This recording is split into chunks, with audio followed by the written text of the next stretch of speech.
తెలంగాణలో గ్రూప్ 1 ఉద్యోగాలకు ఎంపికైన అభ్యర్థులకు గొప్ప రిలీఫ్ లభించింది. గొప్ప ఊరట లభించింది. హైకోర్టు డివిజన్ బెంచ్ ఇంతకుముందు ఈ కేసులో సింగిల్ జడ్జి ఇచ్చిన తీర్పును కొట్టిపారేసింది. దీనికి సంబంధించి మనం విశ్లేషించాలి. ఎందుకంటే 11 ఏళ్ల తర్వాత గ్రూప్ 1 పరీక్ష తెలంగాణలో జరిగింది. 11 ఏళ్ల తర్వాత బీఆర్ఎస్ పరిపాలించిన ఆ 10 ఏళ్ల కాలంలో గ్రూప్ 1 పరీక్షను నిర్వహించలేదు.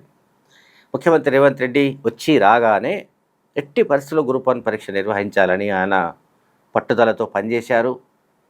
ఆ మేరకు తెలంగాణ పబ్లిక్ సర్వీస్ కమిషన్ టీజీపీఎస్సీని మొత్తం ప్రక్షాళన చేసి ఈ పరీక్షను సమర్థంగా నిర్వహించడానికి ముఖ్యమంత్రి Revanth Reddy day and night పనిచేశారు.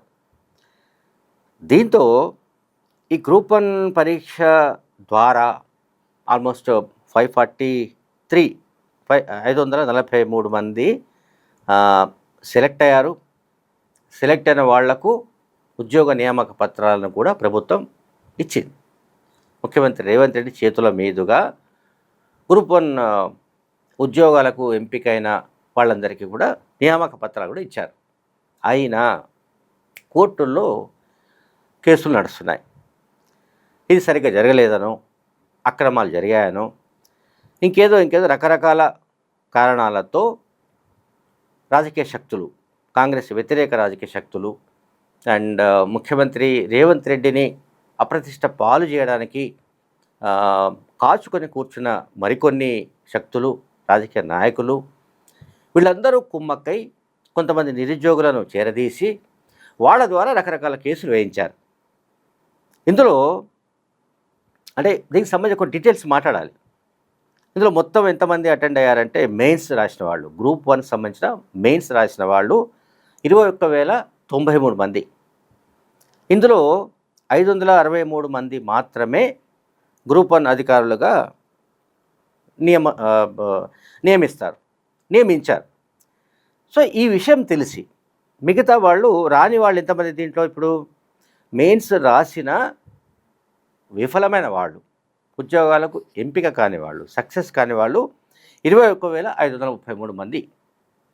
సో ఈ 21,533 మంది ఏం చేస్తారు? తమలో అసంతృప్తి ఉంటుంది, తమకు రాలేదన్న నిరాశ ఉంటుంది. దాన్ని అడ్వాంటేజ్ తీసుకొని బీఆర్ఎస్ పార్టీ నాయకులు తమ హయాంలో గ్రూప్ 1 పరీక్ష నిర్వహించలేదని, కనుక ఆ క్రెడిట్ రేవంత్ రెడ్డికి రాకూడదని కేసుల మీద కేసులు వేయించడానికి బీఆర్ఎస్ పార్టీ ప్రయత్నించినట్లుగా కాంగ్రెస్ నాయకులు గతంలోనే ఆరోపించారు. కొత్తగా ఇవాళ ఆరోపించింది కాదు, గతంలో ఆరోపించారు. ఆ నిరుద్యోగులను రెచ్చగొట్టి గ్రూప్ 1 పరీక్ష నిర్వహణపై ముందుగా విష ప్రచారం చేయించారు. సక్రమంగా జరగలేదని. తర్వాత బీఆర్ఎస్ పార్టీ కొంతమంది ప్రైవేట్ కోచింగ్ సెంటర్ యజమానులను ఎమ్మెల్సీ చేస్తామని, ఎమ్మెల్యే టికెట్లు ఇస్తామని గ్రూప్ 1 పరీక్షల నిర్వహణపైన వాళ్లతో కూడా దుష్ప్రచారం చేయించినట్టుగా కాంగ్రెస్ నాయకులు గతంలో ఆరోపించారు.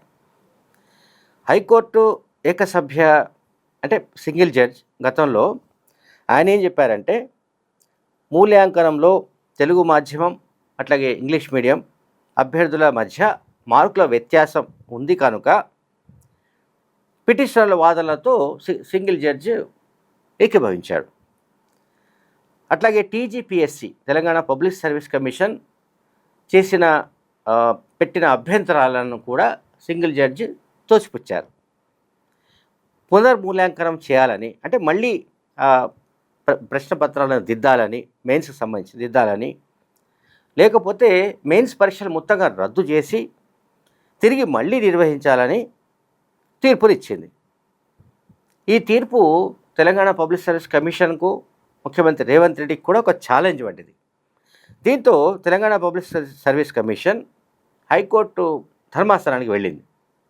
హైకోర్టు ఫుల్ బెంచ్కి వెళ్ళింది. ఈ ధర్మాసనంలో సవాల్ చేసింది.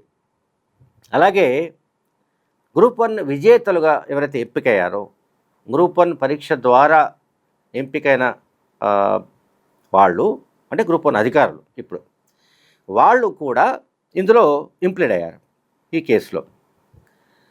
తర్వాత హైకోర్టు సింగిల్ జడ్జి ఇచ్చిన తీర్పును ఈ హైకోర్టు చీఫ్ జస్టిస్తో కూడిన ధర్మాసనం కొట్టిపారేయడం పట్ల ఎంపికైన వాళ్ళు, అంటే ఆల్రెడీ నియామకమైంది, వాళ్ళందరికీ నియామక పత్రాలు ఇచ్చారు, వాళ్ళంతా పనిచేస్తున్నారు. గ్రూప్ 1 కింద గ్రూప్ 1 అధికారులుగా ఎవరైతే నియామకమయ్యారో 563 మంది తమ విధుల్లో ఉన్నారు. అంటే చూడండి, రేవంత్ రెడ్డి వ్యతిరేక రాజకీయ శక్తుల ప్రయత్నాలు ఏ విధమైన కుట్రపూరితంగా ఉన్నాయంటే, ఈ 563 మంది కూడా వాళ్ళ ఉద్యోగాలు రాకుండా చేయాలి. ఎందుకంటే కేసుల మీద కేసులు వేసుకుంటూ పోతే ఇది ఇంకో 10 ఏళ్ళైనా కూడా ఒడవని ముచ్చట.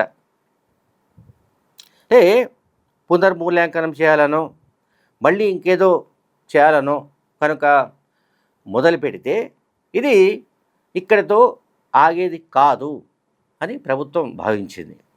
అందువల్ల టీజీపీఎస్సీ ఈ గ్రూప్ 1 పరీక్షలకు సంబంధించి సింగిల్ జడ్జి ఇచ్చిన తీర్పును ధర్మాసనం ముందు సవాలు చేయడం, ధర్మాసనం అంతిమంగా ఫైనల్ జడ్జిమెంట్ ఇవ్వడం, ఇది ఇవాళ 563 మంది ఎవరైతే నియామకమయ్యారో, ఎవరైతే ఎంపికయ్యారో వాళ్ళందరికీ వాళ్ళ కుటుంబాల్లో కూడా హర్షం వ్యక్తమవుతోంది. వాళ్ళందరూ కూడా రేవంత్ రెడ్డిని వాళ్ళు దేవుడిగా భావిస్తున్నారు. ఎందుకంటే వాళ్ళు చాలా కాలంగా ఎదురు చూస్తున్నారు. గ్రూప్ 1 కింద నియామకమయ్యే వాళ్ళు, అంటే సెలెక్ట్ అయ్యే వాళ్ళు, అంటే ఆ పోస్టులు గ్రూప్ 1 పోస్టులు ఎన్ని? 563 మంది, 63 మాత్రమే.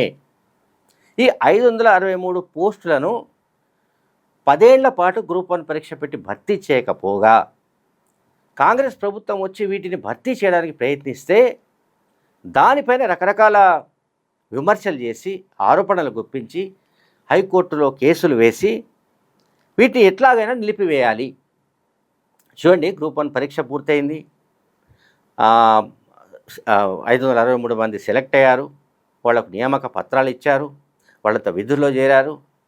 అయినా కూడా ఈ మొత్తం ప్రాసెస్ని బ్రేక్ చేయడానికి బీఆర్ఎస్ పార్టీ గట్టిగా ప్రయత్నించినట్టుగా ఆరోపణలు ఉన్నాయి. కాంగ్రెస్ పార్టీ ఇటువంటి ఆరోపణలు చేస్తోంది. అలాగే అంటే ఒకే రకమైన మార్కులు, ఇందులో ఎటువంటి ఈ కేసులో ఉన్న పాయింట్స్ చెప్తున్నాను. ఒకే రకమైన మార్కులు 713 మందికి వచ్చాయని ఒక ఎలిగేషన్. తర్వాత ఇంకా ఇటువంటి అన్ని రకరకాల ఇవి వచ్చాయి. సో దీనికి తెలంగాణ పబ్లిక్ సర్వీస్ కమిషన్ హైకోర్టులో వాదించింది ఏమిటంటే, సివిల్ సర్వీసెస్లో కానీ, నీట్, అట్లాగే ఈఏపీ, సెట్, జేఈఈ పరీక్షల్లో కూడా చాలామందికి ఇలా దగ్గరగా మార్కులు రావడం, ర్యాంకులు రావడం సహజమే అని వాదించింది. అలాగే దాదాపు 19 పరీక్ష కేంద్రాలలో దాదాపు 1656 మహిళా అభ్యర్థులు పార్టిసిపేట్ చేస్తే ఈ గ్రూప్ 1లో అందులో 76 మంది సెలెక్ట్ అయ్యారు. ఇది టీజీపీఎస్సీ చెప్తున్న లెక్క. అందువల్ల ఈ మొత్తం, అంటే ఈ కేసులో జరిగింది ఏమిటంటే, బీఆర్ఎస్ పార్టీ ఆశ నెరవేరలేదు. బీఆర్ఎస్ పార్టీ బహుశా హైకోర్టు డివిజన్ బెంచ్ తీర్పుతో తీవ్ర నిరాశ నిస్పృహలకు లోనై ఉంటుందని కాంగ్రెస్ పార్టీ భావిస్తోంది. Thank you very much.